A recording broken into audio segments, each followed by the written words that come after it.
All right. Hi, everybody. Welcome in. My name is Lily. I work for MAVEN, and I'm introducing Katy Faust today. So I'm so glad you guys are here. Get to enjoy her breakout on marriage and family. And yeah, so a little bit about Katy. She is the founder and president of Them Before Us. Her articles have appeared all over the place in Newsweek, USA Today, The Federalist, World Magazine, and lots of other places. So that's super cool. Katy is the co-author of the book Raising Conservative Kids in a Woke City. And her husband and her 4 kids live in Seattle. So also another fun fact is her birthday is on Cinco de Mayo. So it's a great time. It's a fun party. So yeah, would you guys welcome up Katy? All right. Great to be with you guys.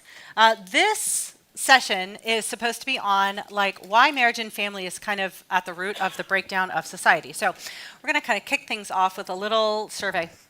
And I want to ask you, most people that come to conferences like this, you're burdened for what's happening in the culture, and you understand the harm that goes along with a lot of the different social ills that we're facing. So we'll do a little survey. If you could choose one of these things and just say, I'm going to wipe them out, they don't exist anymore, which one would you choose? So we'll start with child poverty. If you could just eradicate one thing, one of them would be child poverty. Another one would be high incarceration rates, right? Teens that are committing crimes and going to prison. Another would be teen suicide. If you could just wipe out teen suicide, would that be the one that you chose? And another one, let's go with teen pregnancy. If we didn't have any more moms getting pregnant, unwed, teens, right? Those are your 4 options. So if you had to choose one and say, we're not even going to deal with this anymore, that problem is going to be solved, which one would you choose? So how many of you guys would say child poverty? No more kids growing up in poverty. Okay. Yep. High socioeconomic risk. What about high incarceration rates, like overcrowded prisons, especially among young men? Okay.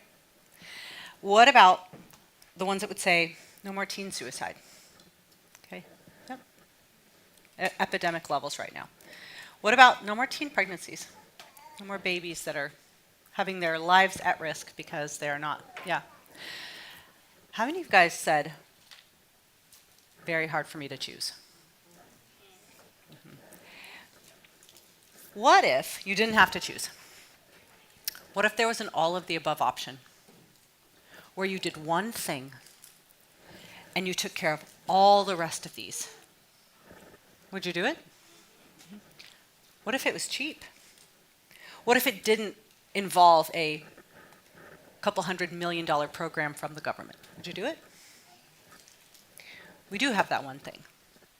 That one thing is defending children's right to be known and loved by their mother and father. Because there's something connecting all of these different major social issues, especially afflicting children. And that is, every one of these demographics are overpopulated with fatherless children. You are 4 times more likely to live in poverty if your dad is off-site. 70 to 85% of teens in state-run institutions didn't have a dad. 63% of teens that commit suicide are fatherless. 71% of teen pregnancies are girls that come from a home without a dad. There is something powerful about defending children's fundamental natural right to their mom and dad that does what no government program can do, what no nonprofit can do, and not even what any church can do. There is power in defending this fundamental natural right that children have. So let's talk a little bit about why this is so important, and then the threats against this fundamental natural right that children have to be known and loved by their mom and dad. So if you can defend children's right to be known and loved by the 2 people responsible for their existence, several critical things happen. The first one is that children are the most likely to grow up in homes where they are going to thrive, where they're going to be safe and loved. How many of you guys have heard that biology doesn't matter, love makes a family? Have you ever heard that? Great. How many of you guys have heard, if the adults are happy, the kids will be happy? Have you ever heard that? Great. Have you ever heard, the kids are resilient? Okay. How many of you have heard that children just need to be in a two-parent family, right? They don't need moms and dads, they just need two parents. Have you heard that? Okay, great. So if all of that was true, if biology did not matter, if children did not need that specific man and that woman, then if that was the case, if all of those mantras that we share about marriage and family were true, then children who are being raised by their mother and her live-in boyfriend would be doing great because there's two parents, the adults are happy, the kids have been resilient, they've been able to get over it. Supposedly, they're being cared for. There's two incomes, and they have their mother and a father figure, right? So I want you to get your phones out. Get your phones out. We're going to test this. Do children just need any two parents? If the adults are happy, are the kids happy? Are they resilient? Does love make a family? Because the adults are in love.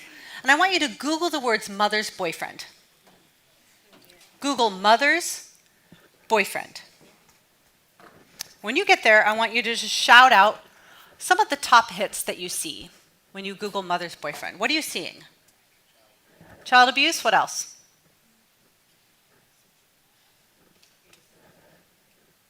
Abuse? Kidnapping? Safety concerns? What else? What are some of the other headlines, like news headlines? 3-year-old killed. 3-year-old killed? How many of you guys are having a hard time saying out loud the things that you're reading? Kidnapped 1-year-old. What was the 1-year-old? Kidnapped 1-year-old. Kidnapped 1-year-old? Katy Faust. I have heard that I sometimes come up in these search results because I often ask people to Google mother's boyfriend because it is the way to immediately fact check that love does not indeed make a family, that just because the adults are happy, the kids are not necessarily happy, that biology is not an optional feature. They don't just need a mother and a father figure. They need their mother and their father. So what do we know as it relates to the importance of a biological connection with a child's own mom and dad? We know because we have studied, and we've got an entire chapter about it in our first book, Them Before Us, about the importance of biology in marriage and family. What is it that a child's own biological parents do for them that other adults do not do? One of them is they are more connected to the child. They say, this is mine, and the child says, I am theirs, much more so than in a step-family relationship. They're also more invested in the child. They spend more time, money, resources. They take children to the doctor more often. They buckle their seatbelts more often. They spend more money on food than an unrelated adult that is parenting the child. But the most important factor is protectiveness. A child's own biological mother and father are statistically the most protective of them. When you see rates of abuse and neglect, almost always you can say it's because there's an unrelated adult in the home. Even if the unrelated adult is not directly abusing the child, they are less attentive to the child, and therefore children experience more household accidents because there isn't that same level of protectiveness and watchfulness for the child. Sociologist Brad Wilcox, one of the most highly cited sociologists in the United States, says the most dangerous place a child can find themselves today is in the home of an unrelated man left to care for the child himself. Now, there are heroic step-parents out there. Heroic. Incredible men and women who have stepped in to fill the gap of a negligent biological parent, and they absolutely deserve our encouragement and our affirmation. But you cannot swap in an unrelated adult and swap out a child's natural parent on a population-wide level and expect the same level of child thriving. It doesn't exist. We've been studying family structure for 50 years, and while you have these wonderful exceptions of unrelated adults who are seeking to do heroic things, overall, the way humans are designed is they tend to invest more in their own genetic offspring. This is so well known among sociologists that they have a phrase for it. They call it the Cinderella effect. What do you think that means? What does that make you think of, the Cinderella effect? Right. You think about the stepmother who favors her own children and then either diminishes or targets the child that's not genetically related to her. So this is, how many of you guys have seen kind of the viral videos that have gone around over the last couple days of that monkey named Punch? Have you guys seen that? This is a baby monkey in Japan that's mother abandoned him. I think lives in the same enclosure, but rejected the monkey. And little baby, so they gave Punch this stuffed monkey to like care for them. And it's just the saddest thing because it's so obvious that this little monkey is hungry for love and care and affection and connection. But the little monkey has been brutalized by the other monkeys in the enclosure. Because mammalian children, especially primates, especially human varieties, are incredibly vulnerable to unrelated adults if they have been separated from their genetic mother and father. It is so true that we have a phrase for it, right? So if we want children to be exempt from all these different social ills, one of the main ways we can do that is to make sure they're raised by the two people who made them. They're most likely to be safe and loved when they're raised by their married mother and father. What else? Okay, something else that only those two adults can give to a child is their biological identity. It is very hard for children to answer the question, who am I? If they cannot answer the question, whose am I? And in our modern culture, we have cut children off from so many of the transcendent pathways for them to answer the question, who am I? Religious tradition, kinship network, anchoring them in a specific place and a specific community. So now they are very vulnerable to the culture giving them an identity, usually an identity that has to do with their race or their gender expression or their sexual feelings. Children need an identity. They are asking the question, who am I? And it's harder for them to get a stable answer to that when they are separated from their mom or dad. This is one of the reasons why, in the world of adoption, we have changed the way we have done adoption radically in this country over the last 50 years. In the 60s and 70s, when there was first an explosion of adopted children because of the sexual revolution, the advent of the birth control pill, and a relaxation around expectations that sex would take place only within marriage, you had a lot of children born out of wedlock, and many of those children were adopted. The vast majority in the 60s and 70s were closed adoptions. Do you guys know what a closed adoption is? Nodding your head. What's a closed adoption? You don't know your parents. Yeah, there's no identifying information, there's no relationship, there's no contact. In those eras, it was generally white children being placed with white parents, and social workers or doctors would say, you don't even need to tell them they're adopted. They won't know, it doesn't matter, they're better off. But what we saw even among those children in the 60s and 70s was something called genealogical bewilderment, where they felt like they didn't know who they were. They were raised by a loving mother and father in the same racial makeup, but there was this otherness that they felt about themselves. So back then, virtually all adoptions were closed adoptions. That's not the case today. Now, the majority of adoptions are open adoptions, where there's some level of knowledge of, relationship with, connection to, information about the child's first family. For domestic U.S. adoptions, anybody have any guesses about what percentage of adoptions today are open adoptions? It was like 100% closed in the 60s and 70s. What do you think it is today in terms of open adoptions? Any guesses? We got 100 over here? 75, 85? It's 95.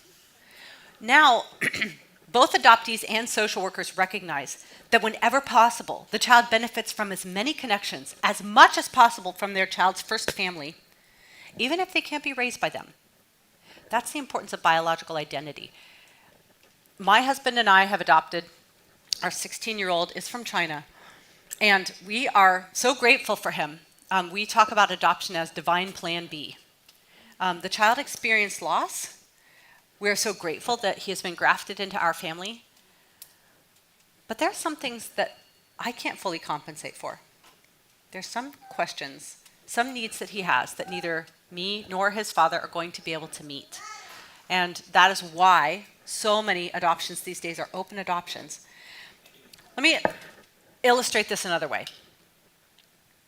I want you to think about a movie that you've seen where a child goes on a search for their long-lost mother's boyfriend. Any movies coming to your mind? Not the boyfriend. Give me a story or a movie that you know where the child goes on a search for their long-lost father or mother. What movies come to your mind? Annie? Totally. What else? Jungle Book? Good. What else? And you're dating yourself. What else? Finding Dory? What else? Guardians of the Galaxy 2? Land Before Time? American Tail for those Gen Xers out there? Parent Trap for the boomers? Like, we are very familiar with these stories, and we tell them over and over and over and over. Because there is something about knowing who your mother and father is that tells you who you are. Right? Luke, I am your stepfather, does not plunge him into the same identity crisis as finding out that Darth Vader is his dad, because it tells him something about himself. So children are exempt from so many of the social ills that they face today if we can stabilize their identity by connecting them to not just the two people who are most likely to ensure they're safe and loved, but also the people that can tell them the answer to who am I.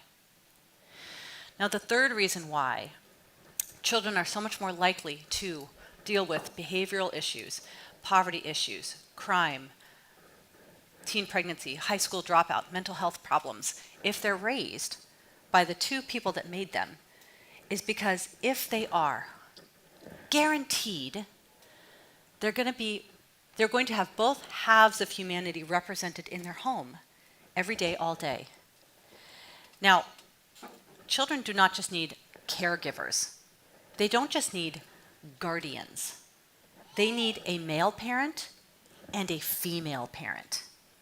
Men and women, I know this is going to shock some of you, are different. I know. Gender is not a social construct. Gender is an embodied reality that manifests itself differently, and those differences are the most important and profound in the theater of child rearing. So men and women offer distinct and complementary benefits to children. If you had to distill right down to what is it that mothers do well, let's illustrate this first. I want you to think about a time when you've seen a baby thrown up in the air. Raise your hand. Have you ever seen a baby thrown up in the air? Raise it high. Look around. Look how many people have seen a baby thrown up in the air. Keep your hands up. Now I want you to keep your hands up if the person throwing the baby was a woman. Okay. We have like 2 or 3 baby throwers in here, female baby throwers. So generally, women don't throw babies. Okay. Generally, men throw babies. And this is not something that you have to tell fathers. You should throw your kid in the air. Okay. You hand them the baby, and within 10 seconds, the baby is free floating. And this is true in South Korea and South Carolina. It is not something that is just distinct to the Western Hemisphere, right, or the African continent. Everywhere you go, men throw babies. But everywhere you go, women wear babies, okay? I mean, I think one of you guys over here has some kind of apparatus, right? See, there it is. Like, we have all the things so that we can just strap them on, tape them up, and walk around, right? They do this in the rice paddies in South Southeast Asia. They do this across Africa. We do it in suburbia. Women wear babies.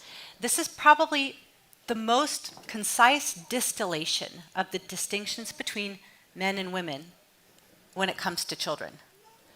Mothers promote attachment. Fathers promote separation. Neither of these are optional when it comes to child development. Both are critical. Mothers, especially in those first couple years, if the child cannot attach, they are going to struggle for the rest of their life to form and maintain relationships. And there's something special that women bring when it comes to attachment. You know, for a while, one of the things we do at Them Before Us is we catalog the stories of children who have experienced mother or father loss. We've got kids that lose their parents to divorce or abandonment. We've got stories of kids who've lost their parents because of third-party reproduction, a sperm or an egg donor or a surrogate. We've got kids that were raised by LGBT parents or same-sex parents. And for a while, I ran a secret underground group for kids with 2 moms and 2 dads. And they're like, if you want to talk about a demographic that's really, really in the closet here, it is children of gay parents who wish that they had a mother or father. Like, they cannot talk about what they think and their real feelings at all, right? They are demonized and targeted and said, you're an enemy of the community, you hate your own parents.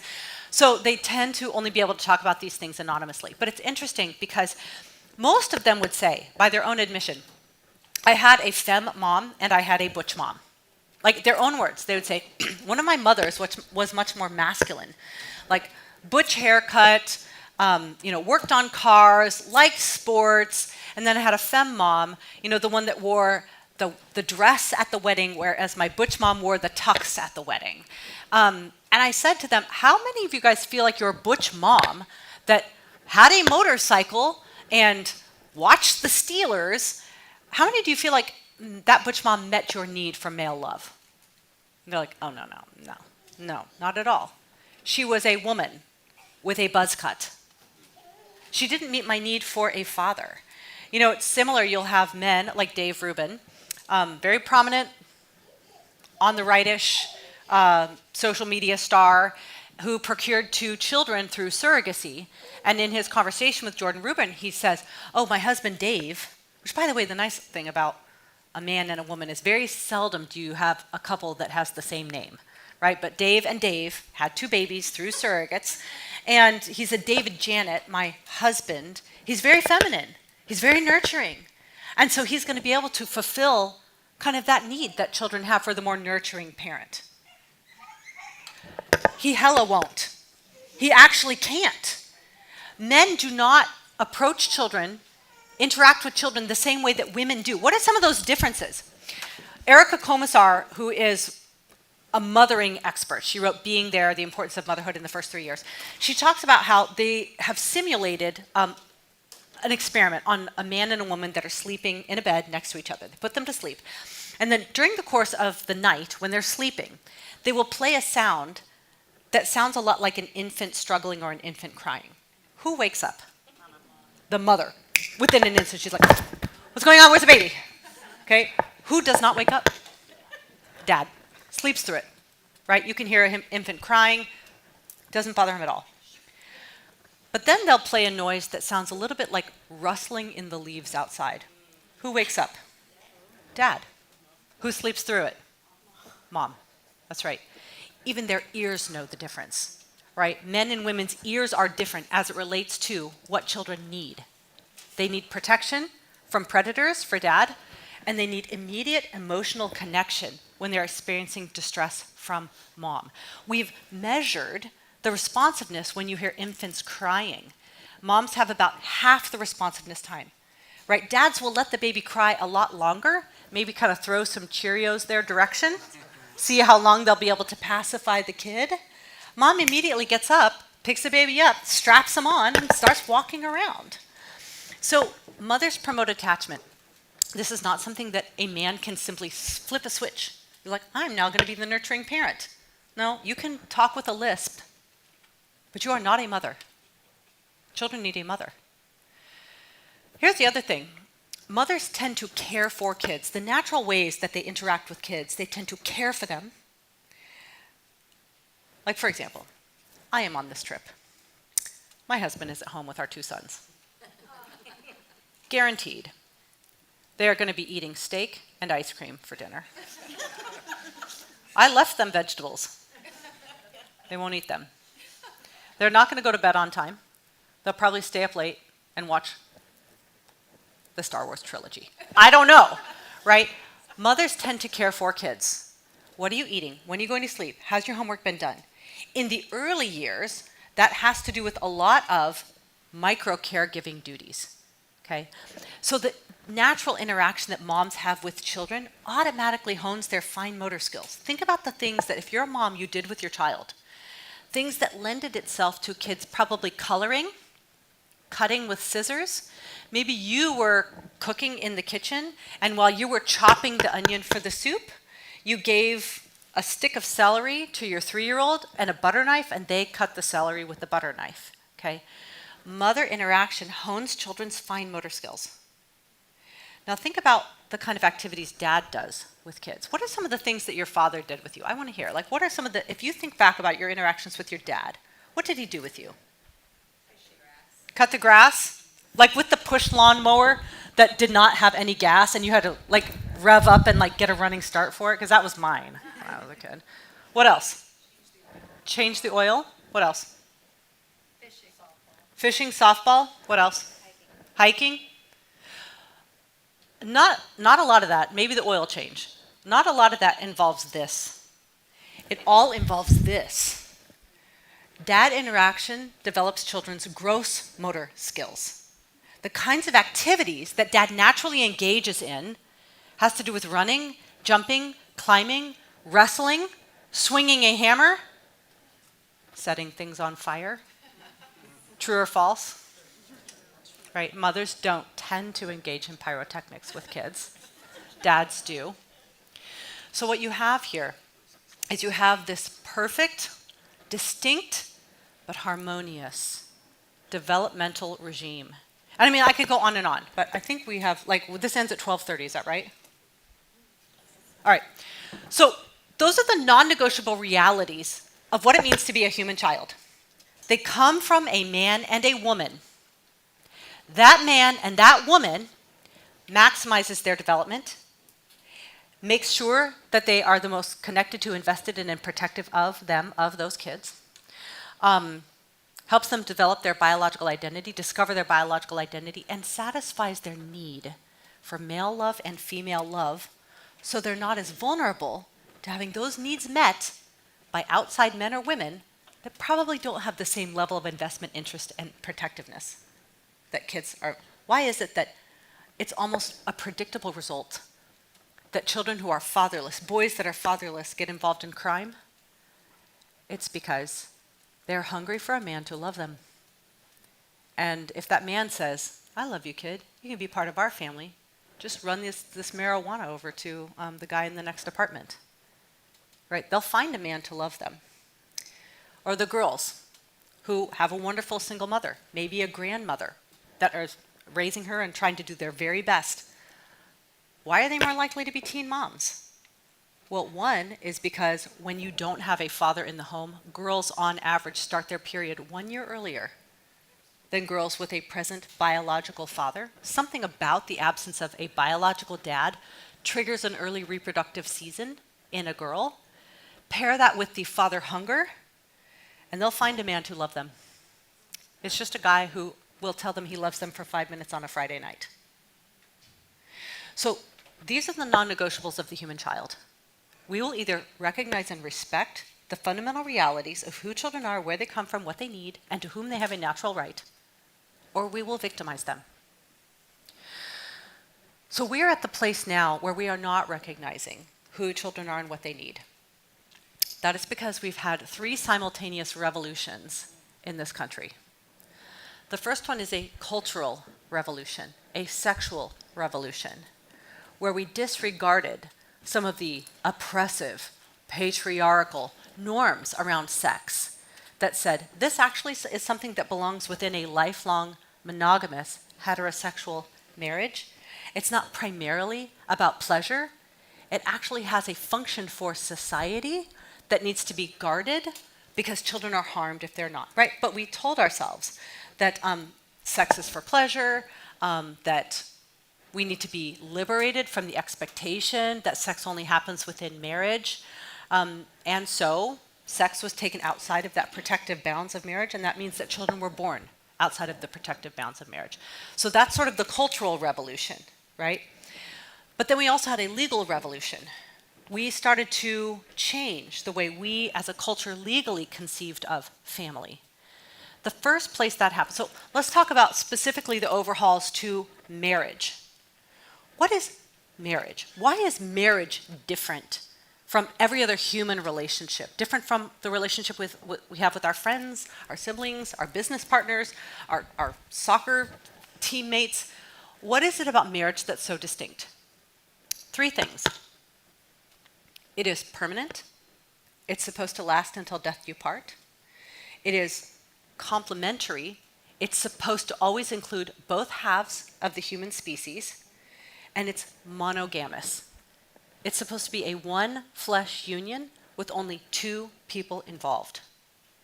So each of those 3 aspects has a very distinct child benefit to it, right? The monogamous means it keeps the biological parents in and it keeps unrelated adults out. The complementarity allows for both a maternal and paternal presence that maximizes children's development and satisfies their soul. And the permanence is important to kids because they don't just need the protectiveness of monogamy and the distinct benefits of complementarity for the first 2 months of their life, or 2 years of their life, or 12 years of their life. They need it all their life. Permanence gives them both forever.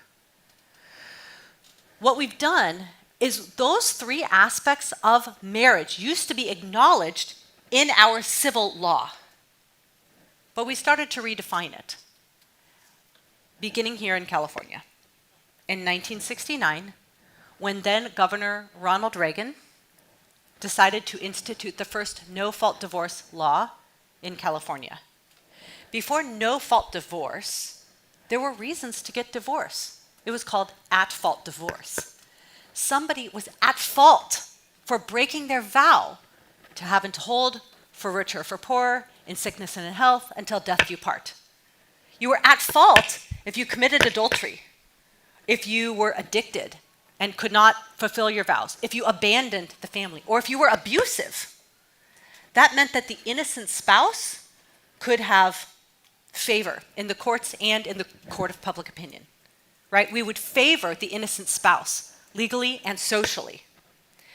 But we started to change to head towards a no-fault divorce system, where even if there was no fault, no addiction, adultery, abuse, or abandonment, you could exit the marriage because that chapter of your life was over, or because we had irreconcilable differences, or because I have an unseen mental load and my husband doesn't do 50% of the dishes, or whatever it is. So with no-fault divorce, what we did is we removed the expectation of permanence. We said it no longer has to be a lifelong union. Now, if you get to the point where you're unhappy in your marriage, it can no longer be a marriage. It was the first time we communicated legally that marriage was a vehicle of adult fulfillment, and we stripped permanence as a result. Well, if marriage is not really about kids, if marriage is just a vehicle of adult fulfillment, where gay activists said, all right, well, if it's not about kids, and if this is about my happiness, being married to somebody of the same sex makes me happy. So state by state, and then ultimately in 2015, we removed complementarity from marriage too. So now permanence is not a part of marriage. Complementarity is gone. And now there's one left, and it's monogamy. And districts in California, a couple different precincts around the country, have started to strip monogamy, right? Because there's really no reason. I mean, you can use every argument for gay marriage and apply it to polygamy, and you're going to get the same outcome. So we have destroyed the most child-friendly institution the world has ever known and transformed it into a tool of adult validation. What happened after we legalized gay marriage? We did not just redefine marriage, we redefined parenthood. When you make husbands and wives optional in marriage, mothers and fathers become optional in parenthood law. So over the last 10 years, we have seen a complete remaking of parenthood statutes all around the country. No longer are children born with the understanding that they have a pre-political, privileged relationship with the two people who made them. Now, children are functional accessories to be awarded to any adult with a contract and money. We've seen a total overhaul of parenting law. Side note, that is the reason why our nonprofit, Them Before Us, is spearheading the first ever across the globe effort to overturn gay marriage. It's called Greater Than. You can go to greaterthancampaign.com and you can take a look at the 50 organizations that are on board with us. Dr. Albert Mohler, John Stonestreet, Sean McDowell, Ali Stuckey, Lila Rose, Michael Knowles, Josh Hammer. I mean, it's all of conservatism speaking with one voice saying, don't touch the kids, marriage is not for you. Marriage is for kids. Because there's been such an extreme impact on our legal conception of children because of the impact of gay marriage. So we have redefined marriage, we have redefined parenthood, which functionally redefines the human child into a commodity. So we had the cultural revolution, we had the legal revolution, and all of it happened right alongside the technological revolution. So we figured out how to separate sex from babies in the 1960s with the advent of the birth control pill. Very soon after that, we figured out how to separate babies from sex using IVF, in vitro fertilization. That first IVF baby was born in 1978 in the UK, and then I think 1980 in the US. And once you separated sex from babies and babies from sex, once you were making babies in a petri dish, there was no need to only use the sperm or the egg of the two people that were taking the baby home. Now you could use anybody's sperm or egg. And there was no need to put that new life back into the womb of the woman that was going to raise it. You could put it in any womb. And so now we've got this marketplace of children where we customize them. And if you want to get on your phone right now, you can Google the words egg donor catalog or sperm donor catalog. And you can filter down the different characteristics and attributes of your future child based on the profile of their genetic parent.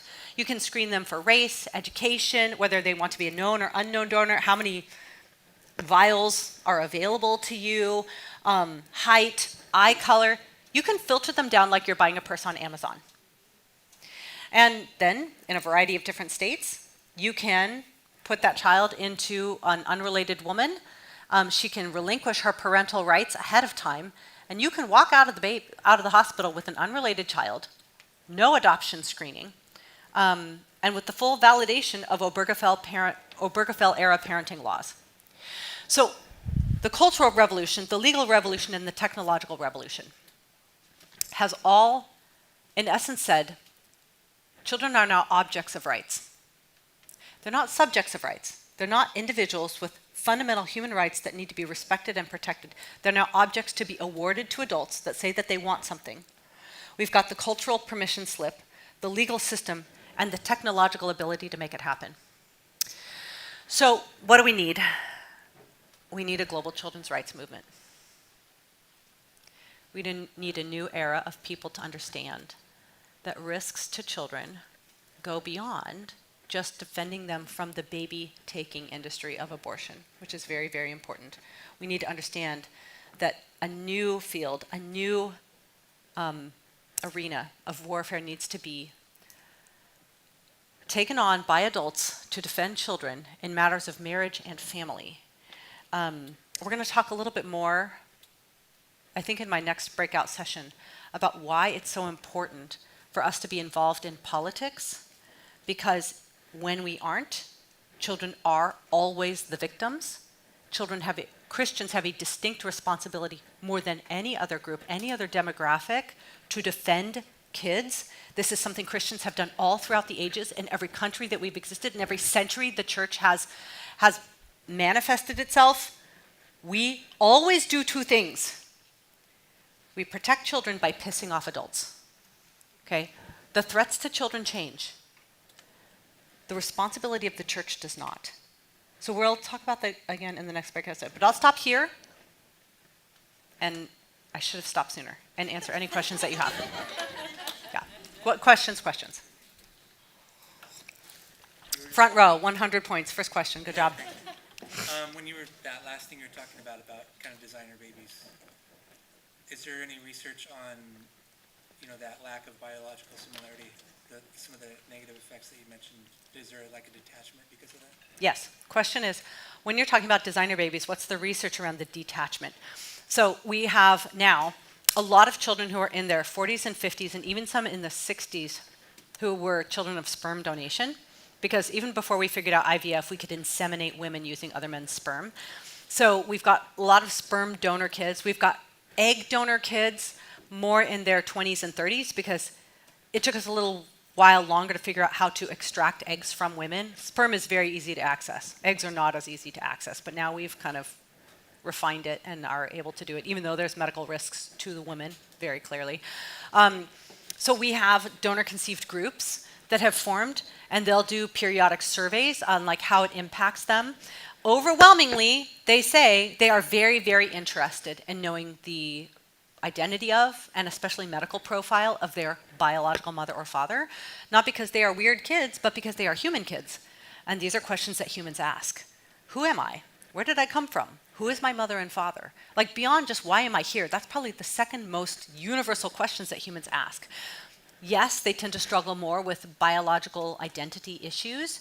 The largest study that's ever been done on that is called My Daddy's Name is Donor, the largest and the best study. Right now you can only find that on our website because the original organization that conducted it no longer exists. But it compares outcomes of all sperm donor kids, and some of them were raised by heterosexual couples, some were raised by lesbians, some were raised by single mothers by choice, but all of them had their biological mother in their life. Very interestingly, it contrasts those children with children raised by both biological married parents and children raised by adoptive parents. And what they found is those kids who had their biological mother, but then either an unrelated man, an unrelated woman, or no man in their home, fared worse than the adopted kids who were raised by neither biological mother or father. There is something, not just the identity struggles that go along with that intentional severing, but the fact that they are being raised by the adult who chose for their other parent to be gone. That adds a different psychological burden.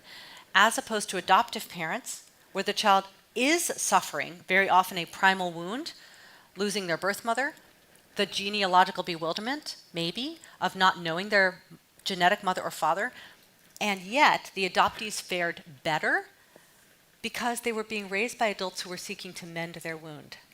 And so they could be more open about their struggles or their challenges or their loss. The parent could enter in and bear their burden in a way that a lot of times the donor-conceived kids cannot.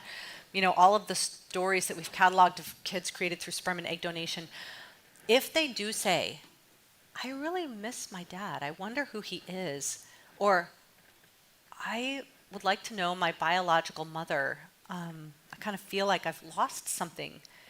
A lot of times what they hear is, you should just be grateful to be alive. You wouldn't exist without this technology.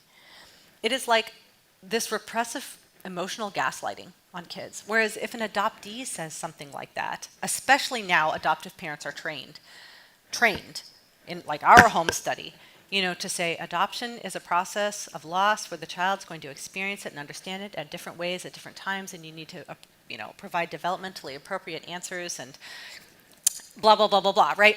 Adoptive parents don't go into this going, seal the deal, this is fine, it fixes everything. Adoptive parents are now trained to say, that makes sense. This is why we try to, make sure that we have pictures exchanged with your biological parents. Or, I don't know why your mother abandoned you, but I understand that really was hard for you. So, yes, we do have some data, studies and surveys that show that there are damaging impacts of commercially severing children from their mother or father. Yeah. Oh, sorry. Hands. You. I just have a question about what age do the sperm donor children really seek to know who is this mystery in my case, my Yeah.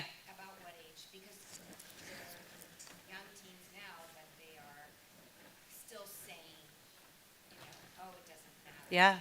So, Yes. So I will say that when we are gathering the stories of children who have experienced mother and father loss, and I say intentional mother and father loss, because there's a real difference between losing a parent to tragedy and losing a parent because adult desire was prioritized above their right. So when we catalog these stories, it is rare for me to find somebody that is processing, willing to talk about it, and able to reflect until they're 10 years out of the home. And usually not until they get married and have children themselves. So especially because a lot of the kind of narrative now in the world of donor conception is the problem with donor conception is not the donor conception, it's that it was concealed from them. It's that it was a secret. Because just like early adoptions, especially in like the early IVF and sperm donation era, doctors were told, don't tell your kids. They will never know. It will be hard on if they do. They had no idea that 20, 30 years later, we could swab our cheek and find out the identity of our genetic parent, or that the man raising us is not our father. They could never have conceived of that kind of technology. So now they can't hide it, and they're said, just make sure your child knows from the very beginning. There's all kinds of like board books to explain to children, you grew up in somebody else's tummy or whatever. So they think that's the solution, is just tell them and be honest. That is not the solution, right? Children crave connection with their own mother and father.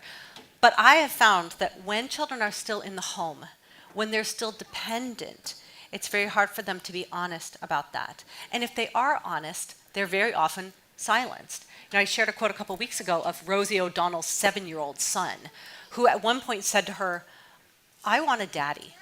And she got down and she said, I know you do. That makes sense. But God made mommy to love other women. And so that means that you are in a family that doesn't have a daddy. And then she said, and he understood and agreed with me because he's 7, right? He's not able to articulate for himself.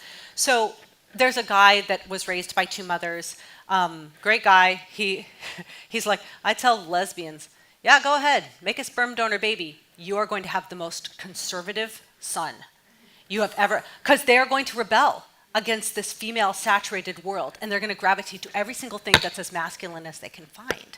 So he's always kind of been vocal and like, I didn't like it. It wasn't really good for me. I kind of had to get what I needed from my friends' dads. And like, boy, puberty was rough because the women in my life kind of looked at me with disgust. They chose not to be with men because they don't like adult men. And then they had an adult man in there. So anyway, it was hard, but yeah, I got over it, no big deal. But he had a baby last year. And he's like, Katie, I effing can't believe it.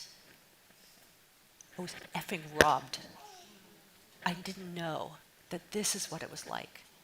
To have a son and to see him and what I do that's different than my wife. And so like now he's going to put a story on my website because before he's like, oh, it's no big deal, whatever. A lot of times it's not until they're out of the home, they have time to reflect, and they have their own kids, that they realize, I had no idea what was missing. Good. Other questions? Well, we're probably at our time. And you're going to hear so much more yapping from me throughout the rest of the day. But thank you for coming. There's cards on the table if you want more information about any of our books or our website, or maybe the Greater Than campaign is on there too. So if you want to join us on being on the right side of history, you can go to greaterthancampaign.com. And we'd love to have you marching along with us. Thank you.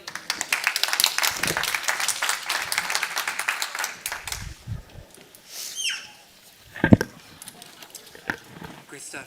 Thank you. Thanks for coming in.